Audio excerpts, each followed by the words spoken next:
اور وقت ہوا ہے ہمارے آج کے ایڈیٹوریل کا، اور یہ ہے 2024 میں جو عدلیہ کی کارکردگی وہ کیسی رہی۔ ویب سائٹ پہ انہوں نے اسلام آباد ہائی کورٹ نے بھی اور سپریم کورٹ آف پاکستان نے بھی اپنا ڈیٹا شیئر کیا ہے۔ ہم نے آج ہماری ریسرچ ٹیم نے اس پہ ایک رپورٹ چھوٹی سی بنائی ہے جو میں آپ سے شیئر کرنا چاہتا ہوں اور اس میں ایک اہم بات یہ ہے کہ اسلام آباد ہائی کورٹ کے ججز کی تنخواہوں میں 65% اضافہ کیا گیا پچھلے سال میں، 65%، اور 2024 میں کارکردگی اس سے پچھلے سال 2023 سے کم رہی ہے۔ 2024 میں تنخواہ میں اضافے کے بعد کارکردگی بڑھنی چاہیے تھی، لیکن اتفاقاً وہ کم ہو گئی ہے۔ خیر دیکھتے ہیں کیا ہوتا ہے۔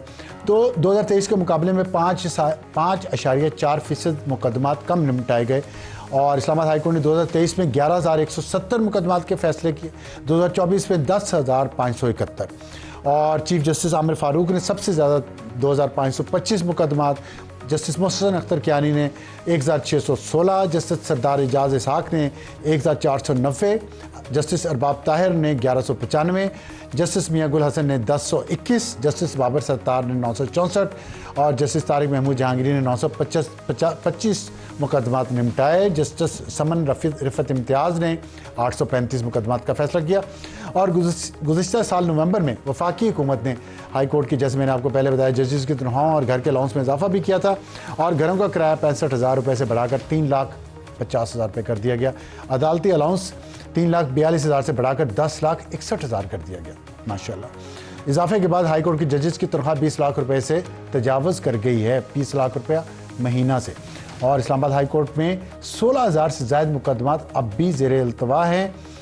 اور جو ہائی کورٹ بار کے وائس چیئرمین عادل عزیز قاضی کے مطابق 2024 کے دوران سیاسی درخواستوں کی بھرمار تھی۔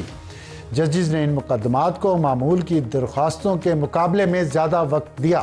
عدالتوں کو اپنا کام کرنا چاہیے اور سیاسی معاملات سے تھوڑا سا پرہیز کرنا چاہیے۔ اور دوسری جانب سپریم کورٹ کی کارکردگی، وہاں بھی ججز کی تنخواہ میں بے تحاشا اضافہ ہوا پچھلے سال، ماشاءاللہ، اور کہنا چاہیے کیونکہ نظر نہیں لگنی چاہیے زیادہ تنخواہ کسی کی بھی ہو، ہماری تو نہیں ہے۔ تو اس میں جو سپریم کورٹ کی کارکردگی پر اعلامیہ جاری کیا چیف جسٹس یحییٰ آفریدی کی کورٹ نے 28 اکتوبر سے 3 جنوری تک 7,482 مقدمات نمٹائے۔ نئے مقدمات کے اندراج کی تعداد 2,950۔ مجموعی طور پر کارکردگی بہتر ہے۔ اعلامیے میں مزید کہا گیا کہ مزید عدالتی نظام میں شفافیت اور مؤثر بنانے کے لیے جدید IT سسٹم لگایا گیا۔ عوامی لیے قانونی ماہرین، فریقین، سول سوسائٹی سے فیڈ بیک لینے کا عمل متعارف کروایا گیا۔ ای حلف نامہ بہت اچھی بات ہے، اور فوری تصدیق شدہ کاپیوں کی فراہمی شروع کی گئی۔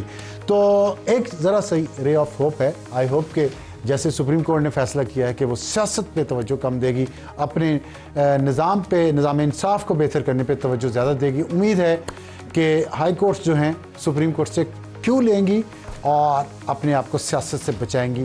PTI کو مذاکرات سے کیا ملے گا؟ کیا عمران خان کی رہائی بہت قریب ہے، یا انہیں بنی گالہ شفٹ کر دیا جائے گا اور اسی کو سب جیل قرار دیا جائے گا؟ ہمیں جوائن کیا بیرسٹر علی ظفر صاحب نے، سینیٹر ہیں اور رہنما ہے پاکستان تحریک انصاف کے۔ بیرسٹر صاحب السلام علیکم۔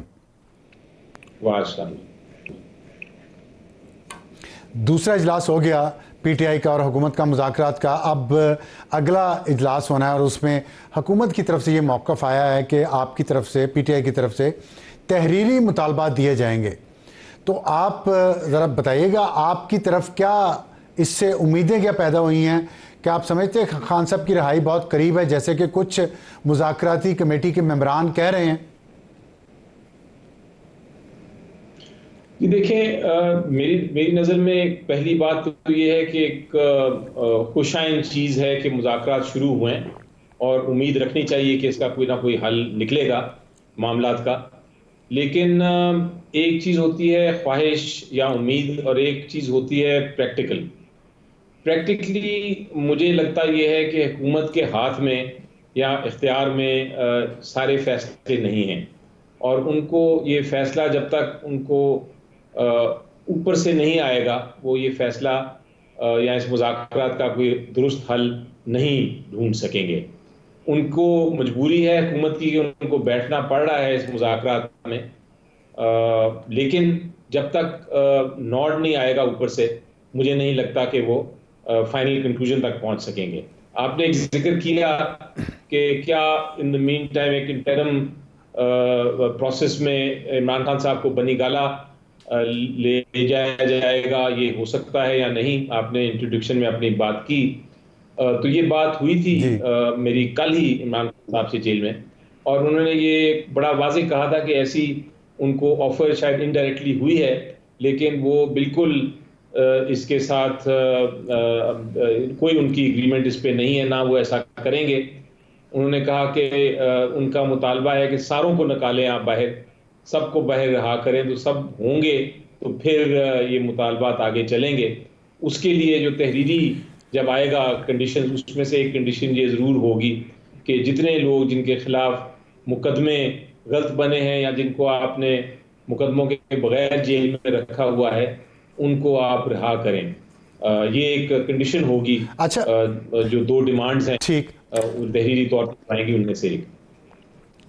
تو کل جو ملٹری کورٹ سے سزائیں پانے والے 19 لوگوں کو معافی ملی ہے، آپ سمجھتے ہیں کہ یہ اسی سمت ایک قدم ہے جس کو آپ کہہ رہے ہیں کہ خان صاحب کا مطالبہ ہے پہلے رہا کیا جائے پارٹی ورکرز کو، پھر بات ہوگی، پھر اپنی رہائی چاہیں گے؟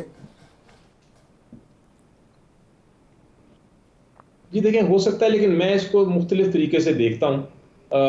پہلی بات تو یہ ہے کہ جن کو سزائیں ہوئی ہیں ان کا ایک انڈیویجول حق ہے، جو کوئی حق ان کا چھین نہیں سکتا، کہ وہ اگر چاہتے ہیں اپنی سزائیں معاف کرانا تو وہ معاف کرانے کی درخواست دے سکتے ہیں، اور معافی اگر ان کو ملتی ہے تو ٹھیک ہے، ان کے لیے اچھی بات ہے۔ اسی طرح اگر کوئی کنٹیسٹ کرنا چاہتا ہے، وہ بھی اس کا بالکل حق ہے کہ وہ اس کیس کو کنٹیسٹ کرے، میرٹس پہ کنٹیسٹ کرے۔ اگر میرٹ پہ کنٹیسٹ کرے گا تو پی ٹی آئی اس کی مدد کرے گی۔ لیکن کیا وجہ ہے کہ درخواستیں مانی گئیں؟ اس کی ایک تو وجہ وہ ہو سکتی ہے جو آپ بیان کر رہے ہیں، لیکن ایک اور وجہ، جائز وجہ، شاید وہی درست وجہ ہے، وہ یہ ہے کہ جب یہ ملٹری ٹرائلز ہوئے اور سزائیں ہو گئیں تو ایک بڑا انٹرنیشنل پریشر بڑھا، ای یو کی طرف سے بھی، امریکہ کی طرف سے بھی، باقی ملکوں کی طرف سے بھی، جنہوں نے یہ کہا کہ یہ چونکہ پاکستان نے ٹریٹیز سائن کی ہوئی ہیں، کووننٹ سائن کیے ہوئے ہیں، اور یہ ایک انٹرنیشنل قانون کا حصہ ہے کہ سویلینز کے ٹرائلز جو ہیں وہ فوجی عدالتوں میں نہیں ہو سکتے، تو ہم سینکشنز کریں گے یا ہم کوئی کارروائی کریں گے اس پہ۔ تو یہ جو انٹرنیشنل پریشر تھا اس کو بھی ایک طرح سے کم کرنے کے لیے ہو سکتا ہے یہ سزا۔ ٹھیک ہے، تو آپ نے جو ابھی تھوڑی دیر پہلے اپنی گفتگو میں فرمایا کہ حکومت کو جب اوپر سے حکم آئے گا تو ان کے پاس تو اختیار نہیں ہے تو وہ تبھی ہاں کریں گے، تو آپ کے خیال میں یہ جو باتیں ہو رہی ہیں کہ ایک الگ ٹریک پہ بھی گفتگو چل رہی ہے اوپر والوں سے پی ٹی آئی کی، اس میں پھر صداقت ہے نا؟ دیکھیں، مجھے جہاں تک، کیونکہ مجھے تو اس کا کوئی معلومات نہیں ہے تو میں اس کا جواب ہاں یا نہ میں شاید نہیں دے سکتا، لیکن اندازہ میرا یہی ہے کہ ایسی کوئی بات نہیں ہو رہی، اور اس کی وجہ یہ ہے کہ جب اندازہ ہے، عمران خان صاحب سے یہ پوچھا، یقین تو نہیں ہے نا آپ کو؟ عمران خان صاحب، جی، عمران خان صاحب سے یقین تو جب نہیں ہے پوچھا نا آپ کو؟ تھا، اندازہ ہے نا؟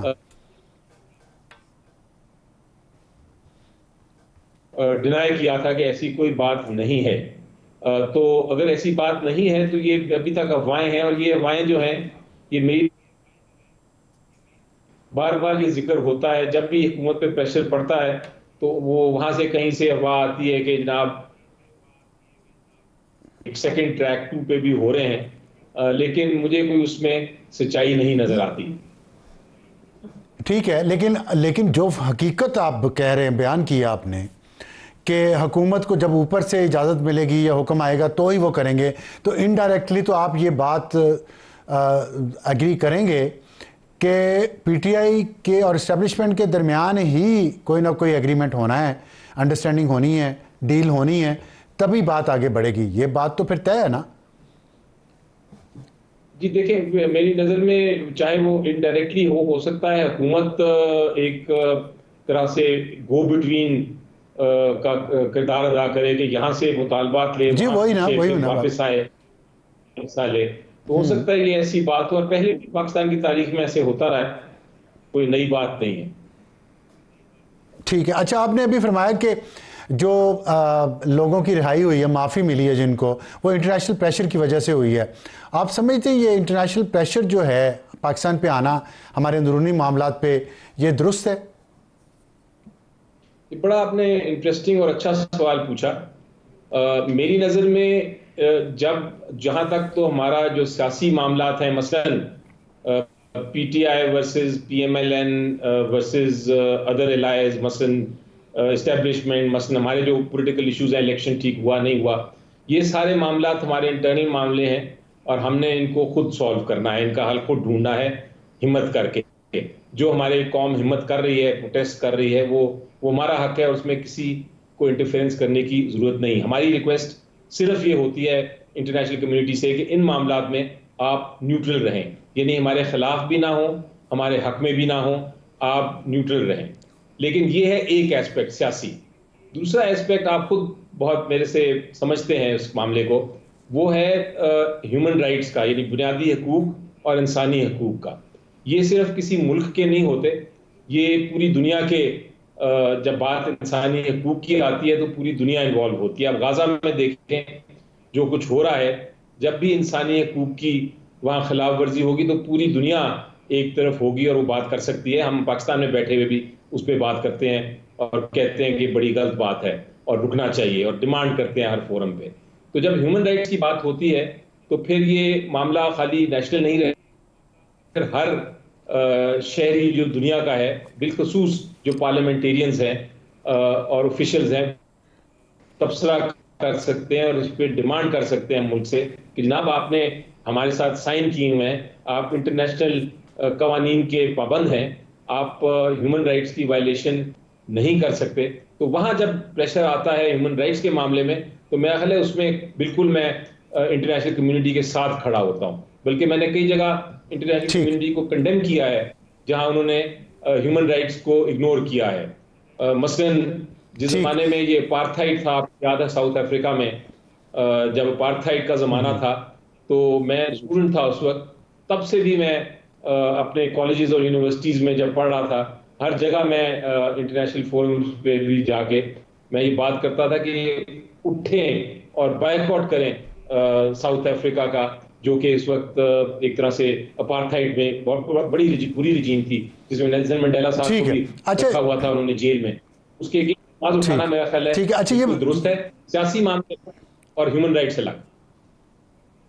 ٹھیک ہے، اچھا یہ بتائیے گا کہ جب عمران خان کے دور میں ملٹری کورٹس نے سزائیں دی تھی لوگوں کو، اس وقت کوئی انٹرنیشنل پریشر آیا تھا، کوئی انٹرنیشنل کانڈمنیشن، یہی والی بات جو آپ کر رہے ہیں کہ فنڈامنٹل رائٹس انشور کرنے چاہیے لوگوں کے؟